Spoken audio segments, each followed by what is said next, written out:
Hello, I'm Roman Waldera, and this is my research design of a correlation study.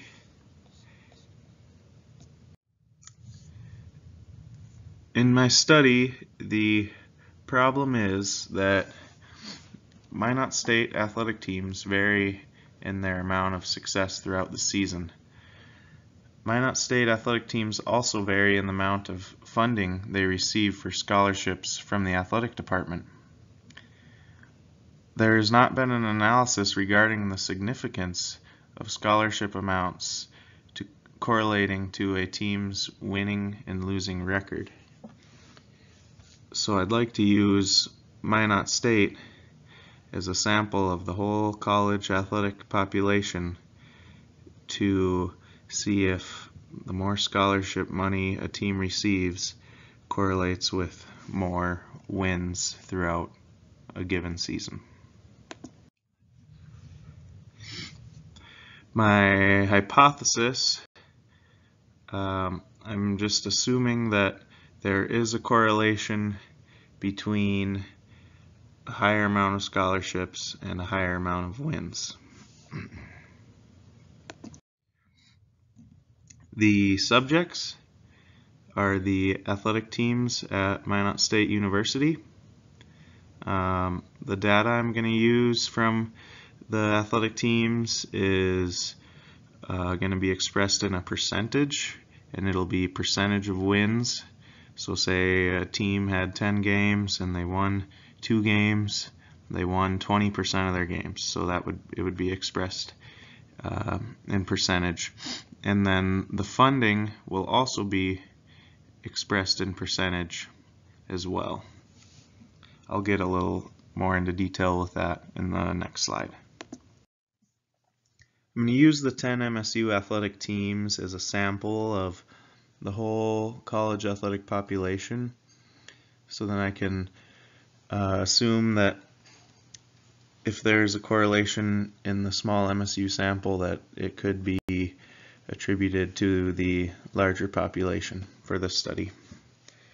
I numbered the 10 MSU athletic teams and labeled them here. You may have to come back and look at this just because I will only have the numbers in my actual data table and not the sport that they correlate with.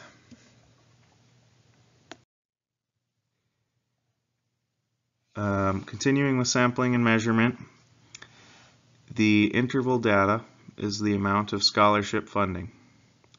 So as I said earlier, it's represented as a percentage of the fully funded value that all sports hope to achieve. So to explain a little bit, fully funded means something a little different for each sport. It's a different amount. How they decide that, I think, is based on numbers of athletes and maybe their potential to be lucrative with big events and things like that. So basically, the conference will set, so for Minot State it's the Northern Sun, will set the fully funded amount for each sport. So every basketball team in the Northern Sun Conference has the same max amount of scholarships they can give their basketball team. Whether or not that particular school chooses to fully fund that team or not is kind of up to them. So at Minot State, not all of our teams are reaching their fully funded amount that they're allowed. So Group 1 will be those who are less than 50% fully funded. So they're a long ways from receiving all the scholarships that they potentially could. In Group 2 is MSU teams who receive more than 50% of the fully funded value. So I will let you know that a couple of them receive 100%, but not all of the members of Group 2 are at 100%.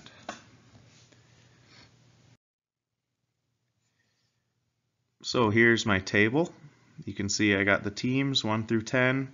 Like I said, you can go back a couple slides to see which number correlates with which. And then the grouping is for funding.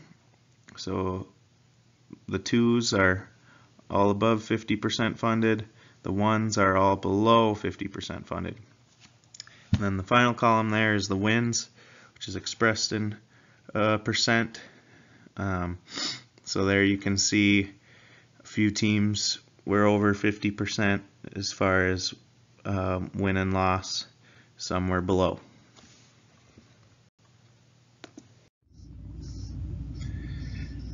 Because the R value is so close to 0, we have a poor correlation here.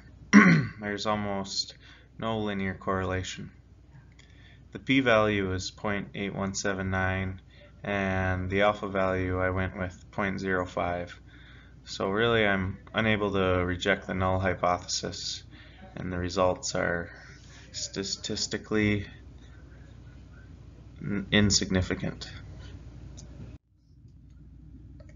Conclusions and recommendations. The null hypothesis is that there's no relation between the amount of funding and percentage of wins for MSU sports teams. Given that the p-value is greater than 0.05, I am unable to reject the null hypothesis. These results mean that the amount of funding has no impact on the amount of wins. It would be useful to use a larger sample size than just Minot State athletic sports teams. That way the study would be more powerful and it would reduce the probability of a type 2 error.